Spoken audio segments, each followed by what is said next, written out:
lieutenant, but nonetheless, he was the captain, Yeah. he was the skipper. Our interview this morning is with Marion Lloyd, who was born July of 1930 at Ranger, Texas. He served in the U.S. Navy from 1949 until 1981. He would have covered both Korea and Vietnam.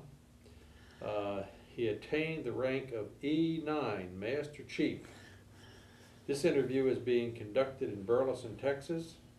My name is Dale Dexheimer. I'm with the Burleson Heritage Foundation, and I have no relationship at all with Mr. Lloyd. The interview is being done for the Veterans History Project at the Library of Congress. And with that, Lloyd, we'll let you tell us your story of all of those years. Good golly, that's a span of 32 years? No, there was a broken service there from 53 to 62. Well, I always knew I wanted to join the Navy because I can remember wanting to get into the submarine service when I was, before I even got into high school. I used to tell the neighbors that's what I was going to do when I graduated from high school. So when I graduated from high school in 1949, I joined the Navy within the next 15 days and was sent to boot camp in San Diego, California. Don't remember a whole lot about boot camp. It's just all the regular learn to obey, et cetera, et cetera. The thing I remember, the most significant thing I got from the boot camp was my enjoyment of cream chip beef on toast. And they fixed it and really, really did enjoy it. When I got out of the Navy, I still liked it and taught my kids when they were born and growing up as elementary school kids to like it. We'd fix it for supper a lot of times. Didn't have a whole lot of money at that time, so, but anyway. And the kids still eating it today. After boot camp, I got sent to Memphis, Tennessee as a airman apprentice. The submarine service, I got selected for that, but I had a friend that was in the Airedales, was in Airedale, so I decided to stay with the aviation thing and went to aviation mechanic school. The only thing I remember about Memphis, from 9 years old until I graduated high school, I lived in Houston. And I can remember how humid it always was. I never wanted to go back to Houston when I got out of the Navy. But I ended up doing that.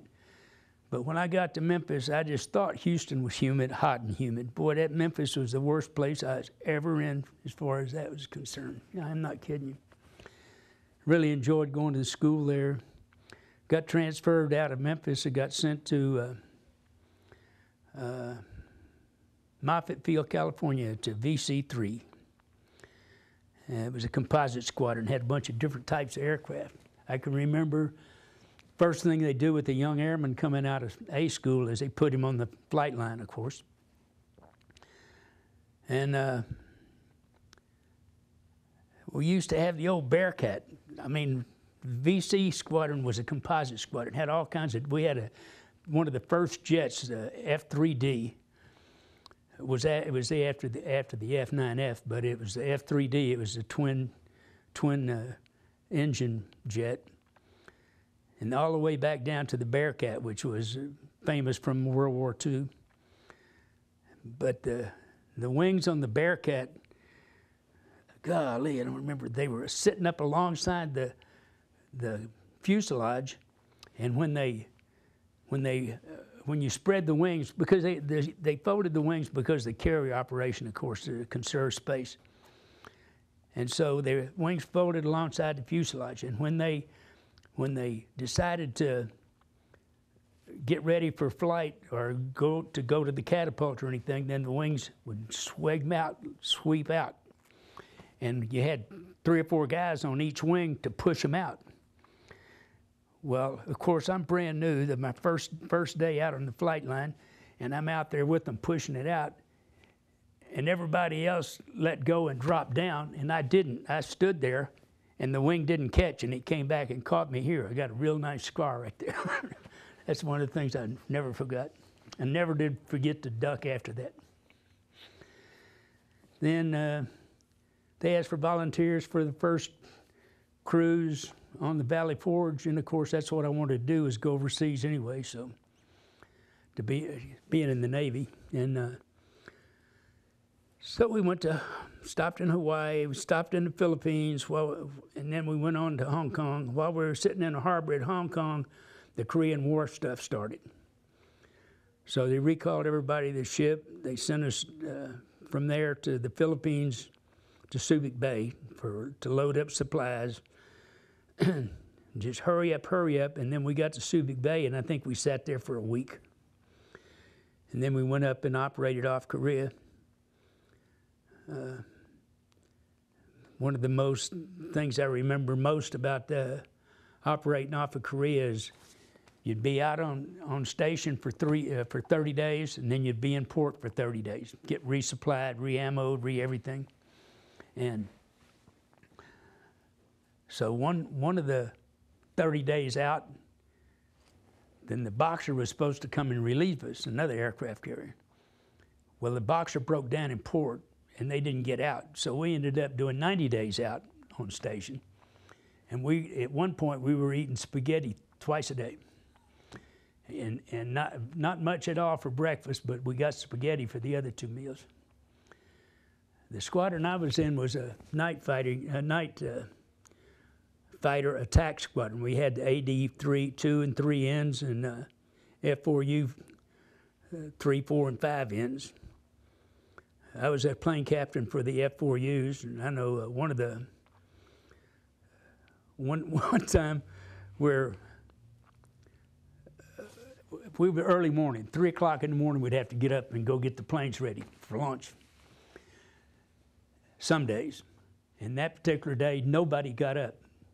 And our launch was scheduled for like 4 o'clock in the morning, and nobody got up to start getting the planes ready. I mean, the chiefs, nobody got up.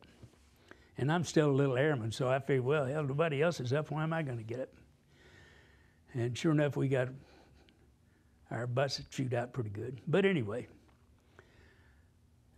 then we came back it was like 6 or 7 month deployment, I don't know, maybe 8 months at that time. From that deployment, and my squadron had split up. They kept VC-3 up in Moffett Field, and they moved VC-35, which they took the AD 3, 4, and 5 ends down to San Diego,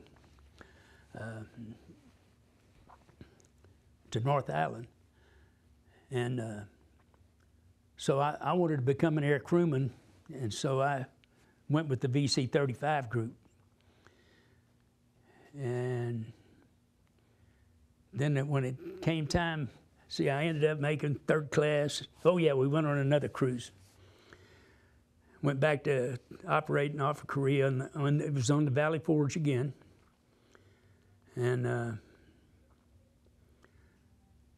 gosh, I don't know, I just can't remember a whole lot about it. I know that one of the things at that time, our pilots would come back and tell us about what had happened. And I think it was the Yellow River, which was between North Vietnam and China. And there's a bridge across the Yellow River there. And the pilots couldn't go in long ways, and to bomb the bridge, they'd have to come in sideways. So they had to be dead on in order to hit it, because they didn't have any leeway. And that was always strange to me. Like, you know, if you're supposedly at war, why can't you go ahead and do whatever you got to do? But they were trying to keep out of China. Otherwise, they'd be flying over China airspace, so they didn't do that. The ADs had a back seat in them. And every once in a while, they'd let you get what they call flight skins or flight pay, a half a set of flight pay or something like that. You had to fly 2 hours a month in that particular month that you were eligible for that. So I got to make a couple of trips, and one of them was the most significant thing I can remember was the catapult shot. It never thought about it, oh man, that's something else. And so then when I got ready to, I made third class, then I made second class, and I'd taken the first class test, and at that time they started where you weren't selected, you didn't get, I'd passed the test, but I wasn't selected, didn't become a first class because I guess I was quoted. So anyway, I told them I'd go ahead and re-enlist when my time got short, if they'd guarantee me to let me go to air crew school. And they said no, they couldn't do that. And our squadron trained the air crewmen. So, you know, that wouldn't have been a big deal. And I said, okay, so I got out. And I went to work, went back to Pasadena, Texas, Houston, Texas, and where I was living and graduated from high school. And went to work for Shell Chemical. Got tired of working out there and smelling all that stinky stuff after 8.5 years, and went back and joined the reserve. And then a company went on, the Shell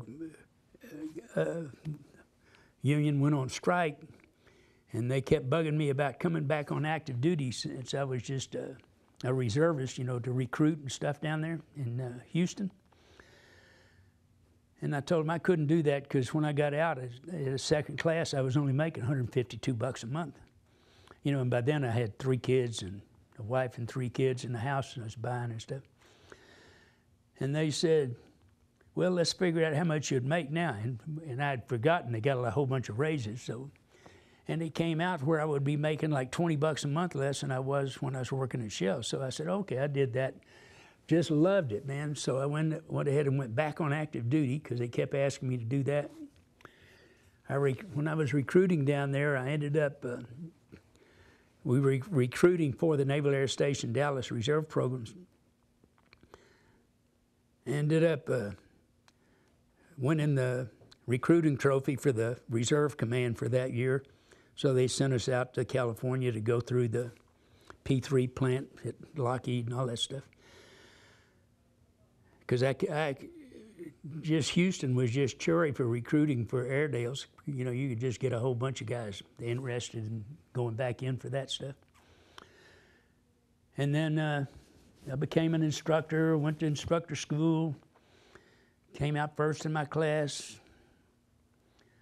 Then I taught for about a year, and they sent me to, let me go back to Houston to the Naval Air Reserve Division section they had down there. It was like about 120-man reserve unit, and there was 8 or 9 of us active duty guys that did all the teaching and recruiting and one thing and another. Again, I was put back in charge of recruiting. I was second class, ended up making first class down there. Wow, I forgot all that stuff. Amazing. And then they asked me, you know, it's getting time for a transfer. And I said, well, you know, I'm going to want to go back to Naval Air Station Dallas, probably my next tour. And they said, well, what you do then, if you want to go back to someplace special, then you take one of the lesser choice places. So I picked Washington, D.C. And I loved the place. They told me how bad it was up there, but I loved it. I was stationed up there 4.5 years. I made chief up there, and then I got selected for E8 up there. I was the maintenance chief for the VFP 306, which is a F8 photo squadron. We had a lot of pilots, Navy pilots from the Pentagon. They'd come out and fly our airplanes. It was the Naval Air Facility. It was on Andrews Air Force Base. And so we just had a little section over there. But the pilots would come out and fly whenever to get their flight time in for their flight pay and to keep qualified. One guy I ran into was a lieutenant commander named Reinhard. And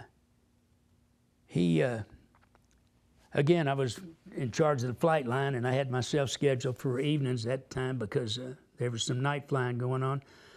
And I was bringing Captain Reinhardt into spot, and he wasn't paying any attention to me.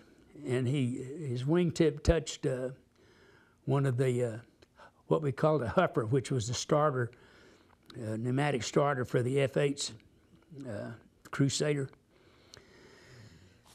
So when he got out of the airplane, I really ate his ass up. And first thing you know, he became commander, and then he became executive officer of the Naval Air Facility, D.C., and so I had some dealings with him there. And I'll get back to Reinhardt in a minute. And so I became we had several different squadrons operating out of there. We had a VR squadron, which was transport aircraft, old C-54s. Anyway, somewhere down the line, when I went back in, I became an air crewman. And so that had always been my dream, and I really enjoyed flying as a crew member. So when I was in D.C., they sent me. I was running the machine shop. After the line, the guy that was running the machine shop wasn't doing a good job, so they wanted me to go over and run the machine shop, which took care of all the aircraft engines, the jet engines and recips or whatever we had up there. We had some of everything up there. And then I can remember the maintenance officer and the assistant maintenance officer coming over and putting their arms around me and say, "Hey, walk across the street with me." And so was heading over to the main admin building, and they were trying to con me into taking over the retention office there. And I was a first class at that time. And the guy that was doing that job was the same guy I replaced in the machine shop. He didn't do a good job over there either. So they took me over there, and I said, "I'll tell you what, I'll go and do your retention stuff, but I want to make chief, and there's no way that I'm going to make chief unless I'm back in my rating. So if you'll guarantee me that you'll only keep me there a year, I'll win you that trophy that you want." And so they said, "Okay, we'll do that." And so the commander and the lieutenant commander had agreed. So I went on over there, and I took that job, met the captain of the station, and took that job. And sure enough, I won him the trophy. I got selected for chief while I was over there, which is E7. And then, so then it was time for the E8 that was in charge of the VFP 306, which is the photo outfit. And that's one of the photo outfits of the two that we had there in D.C., VFP 206 and 306. I don't remember which one of us. I'm pretty sure it was 206 that went over Cuba and took some of those shots for that Bay of Pigs fiasco, where they discovered the nukes and rockets and stuff that Russia was putting in Cuba. So anyway, they put me over there. I got selected for E8, so they put me over there in charge of that squadron. And so I was the maintenance chief for that squadron and the senior enlisted man in the squadron. Then after that, I think I'd been at D.C. It must have been probably right on 5 years because I really liked it. They had a billet come open in Dallas. And a friend of mine named Dan Coombs, who is an E8 chief out in at Miramar, called me and said he really would like to go to Dallas. And we had both been at Dallas when I was second class and he was first class. And got to be kind of friends, at least shipmates. And so he told me he'd really like to go to Dallas. How about me coming out to Miramar and then taking his spot? So I said, okay. I'd divorced my wife by then and all that stuff, so I went out there. And see, I was selected for E8 at that time. What they called a selectee. I'd been selected, but they just hadn't had a date for me to move up yet. And so I worked as a maintenance chief out there, and division chief, 100 division chief, 300 division chief, and then after 4 years I transferred, and Dallas came open, and so I came back to Dallas. And when I was first checking, the first thing I'm going to do and I'd been selected for E9 by then. And the first thing I did when I got to Dallas was going to go up to meet the command master chief for the base. And while I'm up there, and he didn't happen to be in his office at that time, but down at the end of the hall was the skipper's office, the captain. And so who do I see coming out the door down there but old Captain Reinert? And he's going, and it was funny because I remembered eating his ass out so bad, and surely he remembered that too. And I went down there, and he says, "So, are you Lloyd?" And I said, "Yes."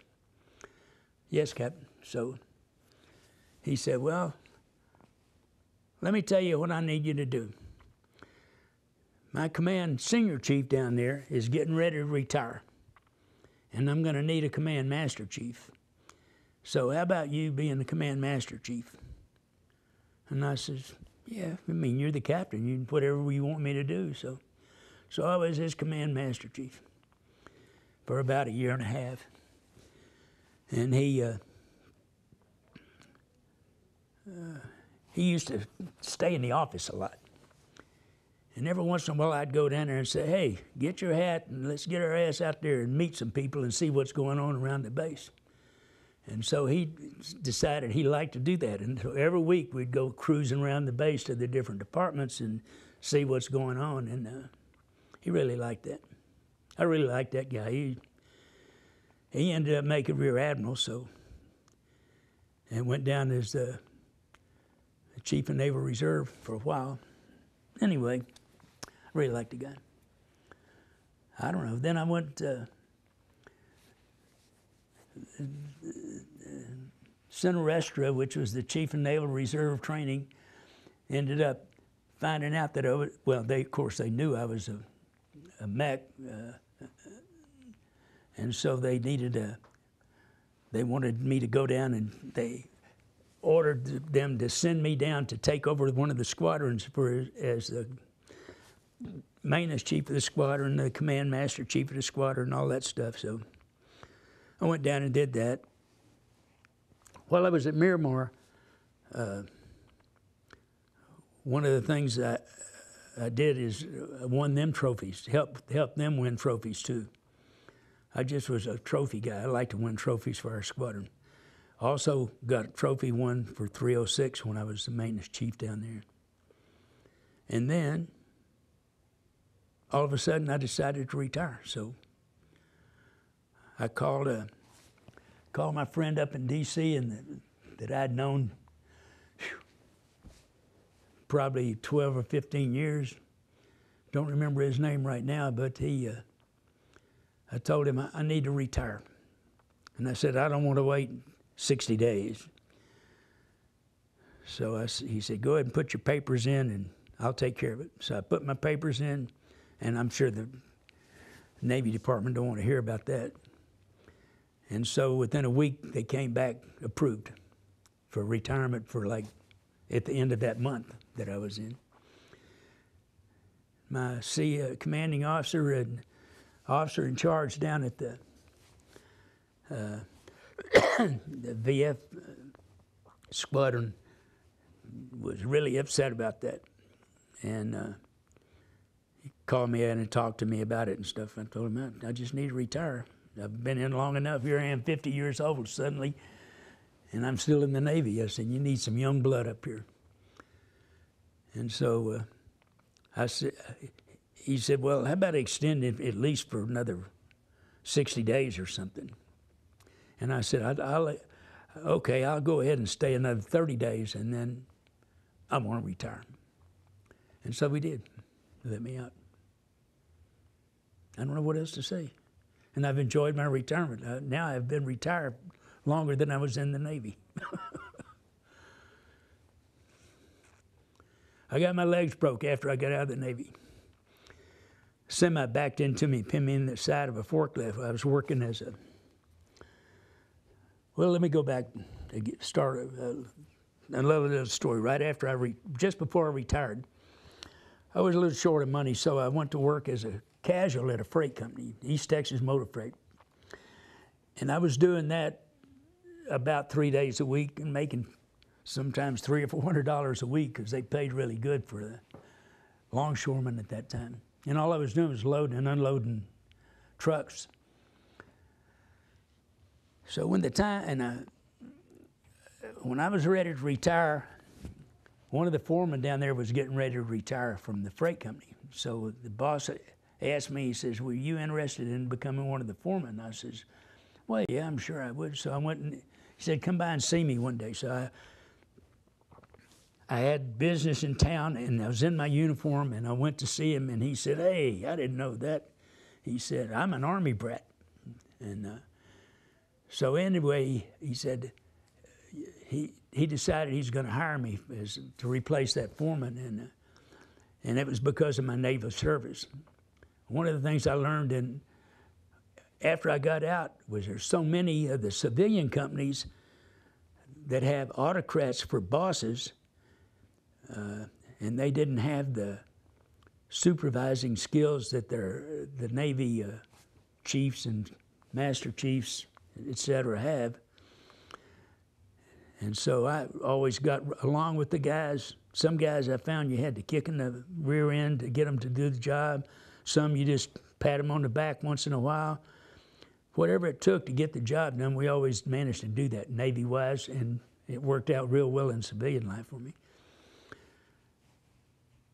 But that was, I thank my Navy career for teaching me that, and that's what made me successful as a dock supervisor. Then one night I went to work as a dock supervisor.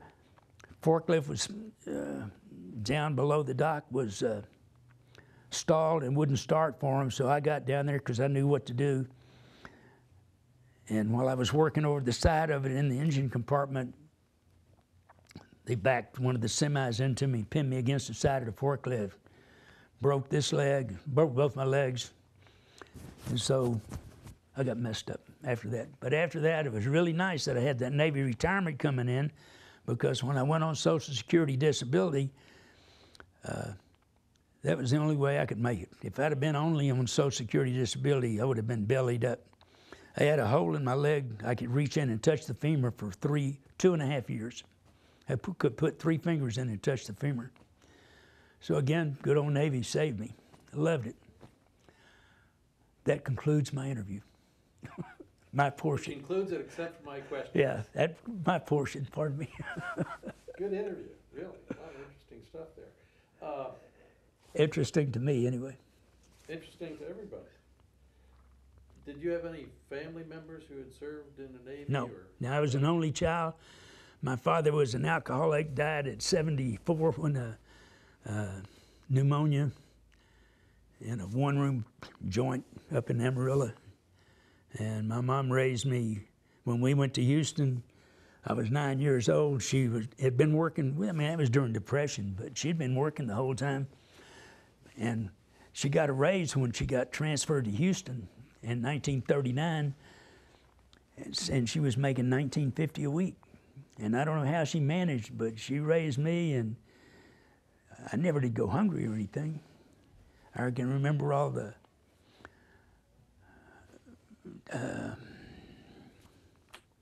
food stamps, not food stamps, ration stamps, the rationing from the Second World War. You could only get like a 5-pound bag of sugar a month or something like that. Mom was always into pies and cakes and cookies. And I never did really eat them very much, but boy, all my friends loved to come over to my house, man. Woo! You had this desire for the submarine service, which you never really got to the sub. But Yeah. you have any? I guess I would ask, what would drive you to want to be in a submarine, particularly a guy born in Ranger, Texas? I don't know. Wide open spaces. That was just always my dream. I can remember, we lived in a garage apartment in Houston after we moved down there, and then the kids that lived upstairs in front of us, one of the little girls, her name Mary, and I can remember telling her, yeah, I'm going to be a submariner when I grow up, you know, and she was like a couple of years older than I was, but I don't know why I can remember that. In all your time, did you ever go over and go on a diesel boat? No. I had that experience. Did you? Yes, it's interesting.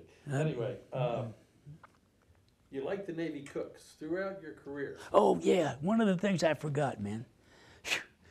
That first cruise, I learned that one of my keystones for life, meet somebody in every department you possibly can. And one of the first ones I met was the cooks. And if they needed something, they'd yell at me and I'd go do it for them. And so the bakers would always go in like at 3 o'clock in the morning, you know, so to get everything fixed up. And so I got in with the bakers also. And every once in a while, he'd give me a nice hot loaf of bread, not sliced, and a stick of butter. Man, I'd put that butter down in the middle of that. Oh, that was delicious. I'm never going to forget that. Well, you answered my question about Navy cooks. You like the Navy cooks? Oh, yeah. Through the Yeah, anybody gripes about Navy good. chow they got to be sad, man, because they fix some good chow. You talked about Moffett and Bearcats. Yeah. Which were what, F8? F6. F6, okay. Just a little description on that airplane. Well, it was just a single-seater, big old fat-looking thing with I don't know how to explain it. It's just Big old radial engine.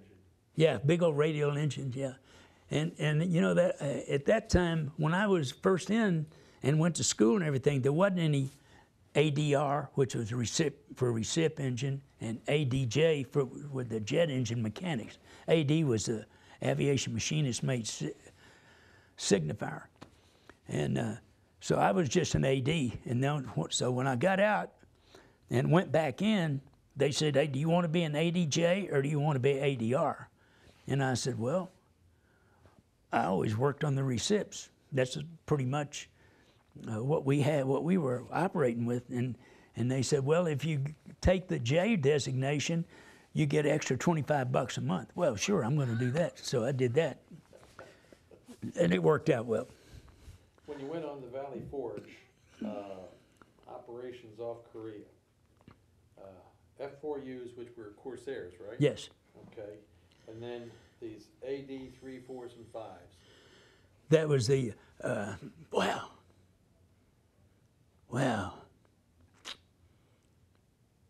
Again, that was reciprocating. Yes, that was reciprocating. Both of them were reciprocating. The F4 had the 2800 updraft engine in it. And man, they were bad about catching fire. You always had to stand by with the fire bottle when you were starting any of the engines, jet or recip. But that F4, boy, if it didn't catch right off, that fuel would come flopping out on the deck, and it'd just about catch fire about half the time. So you had to be ready for it.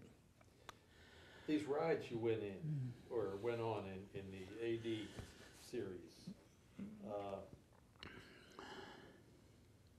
Say a little bit about those rides. I would. It wasn't like flying on a 747. No. When I was still at Moffett Field, after I'd been there a little while, 6 months or something. No, I wasn't even there 6 months before we went on the cruise. But anyway, at one point there, I got flight pay, half a set of flight skins that they call it, which was like $25 that month. And so I went up with a commander, lieutenant commander. Whoa. I don't know, Shivers or Shiver. Anyway, it was in a TBM, which is Second World War stuff. But that's, again, we were a composite squadron. We had all kinds of airplanes up there. And that was one of the old dive bombers, man. And I'm telling you, he went into one of them dives, and I thought, oh, I said on the radio, on the intercom, I said, man, this is worse than a roller coaster. He said, shut up, nothing but business. So I'm a young Arab, afraid to sell. I didn't know nothing. Funny. They shake a little bit. Oh yeah. Get a little oil came back over the cowl. Yeah, and another time I don't know. I don't remember oil coming back, but they were all famous for leaking oil at that time. I can remember we were flying in a S&B, which is the old Beechcraft, a little small, I don't know, about a 5 or 6 passenger Beechcraft. And I was just in the back, and we're flying along, and all of a sudden, the engine goes and just quit. And the pilot reaches down and switches tanks, but I didn't know that. Again, I'm just a young airman. My first time in that kind of airplane at all. Geez, boy, I about shit my pants. That was something else. Scary.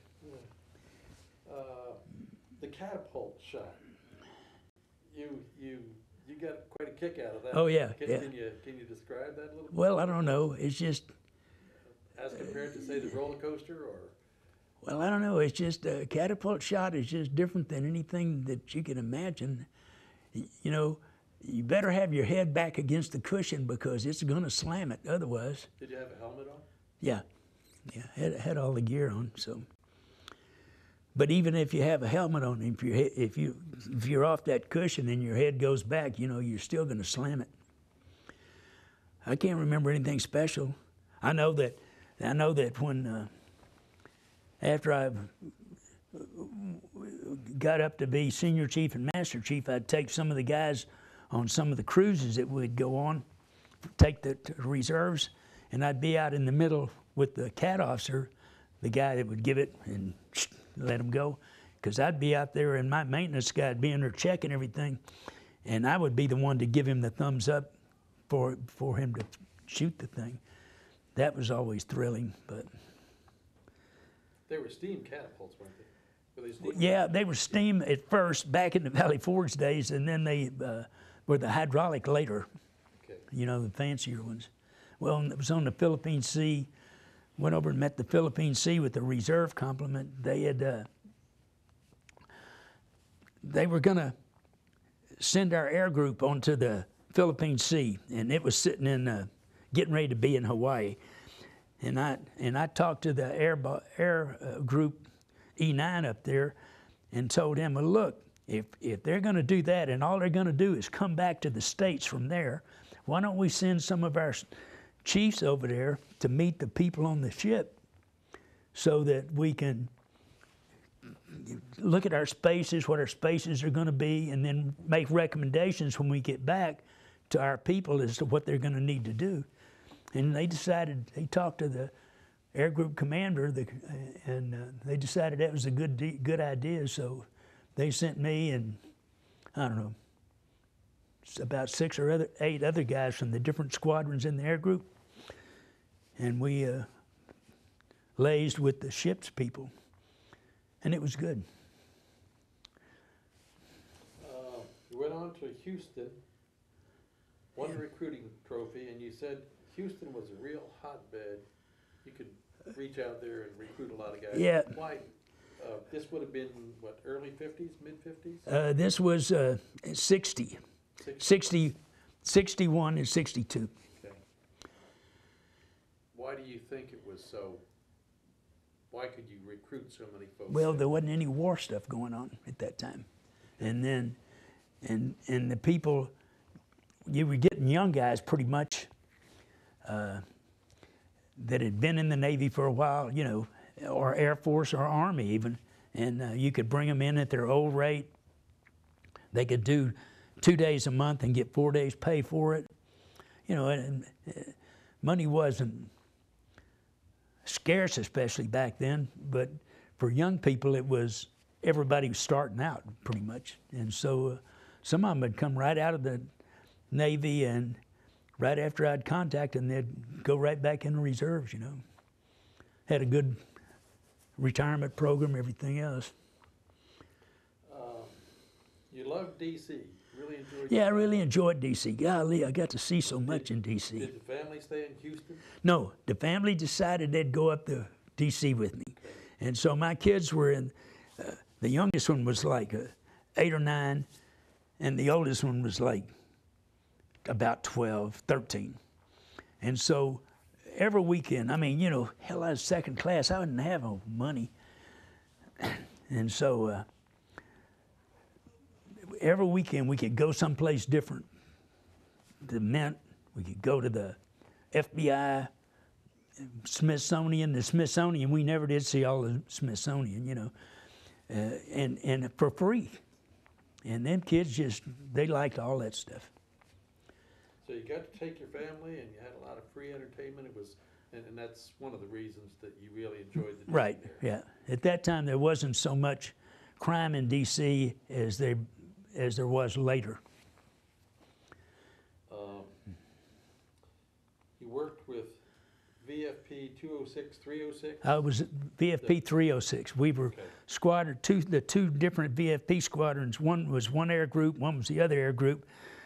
We're in a building side by side with just a partition down there. And you did photo recon over yes. What kind of aircraft were they? F-8, I want to say R, F-8, something. Something, they were the photo planes anyway. Let's see here. You're selected for E8, and you mentioned 100 division chief, 300 division chief. That's 100 is the aviation machinist mates, the engine guys that fixes the engines and stuff, the metalsmiths. The 300 is the line division. One of the things when I was the E8 out at Miramar, and I was the line 300 division chief out there, the line chief. I wanted the reserves to be able to become plane captains, but all the squadrons had a thing about not wanting reserves to be able to sign off aircraft.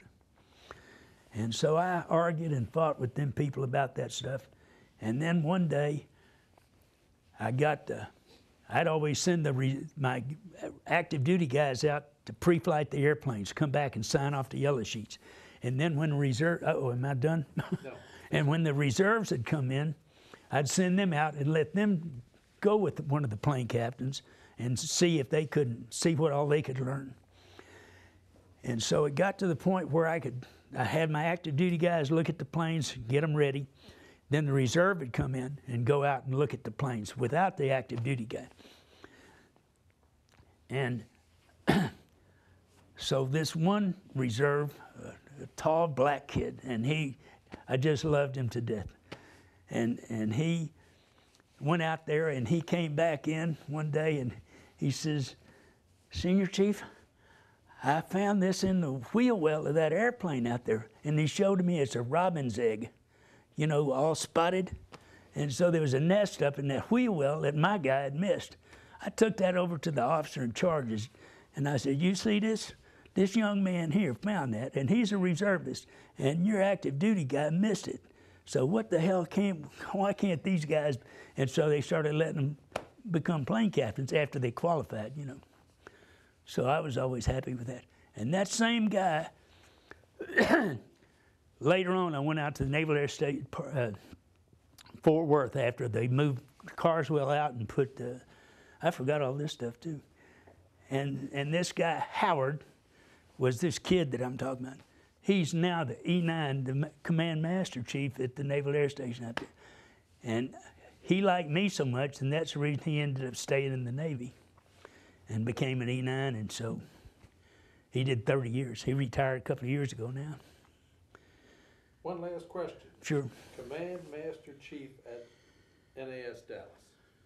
What does a Command Master Chief? Once you become the Command Master Chief, automatically the senior enlisted person of that station. And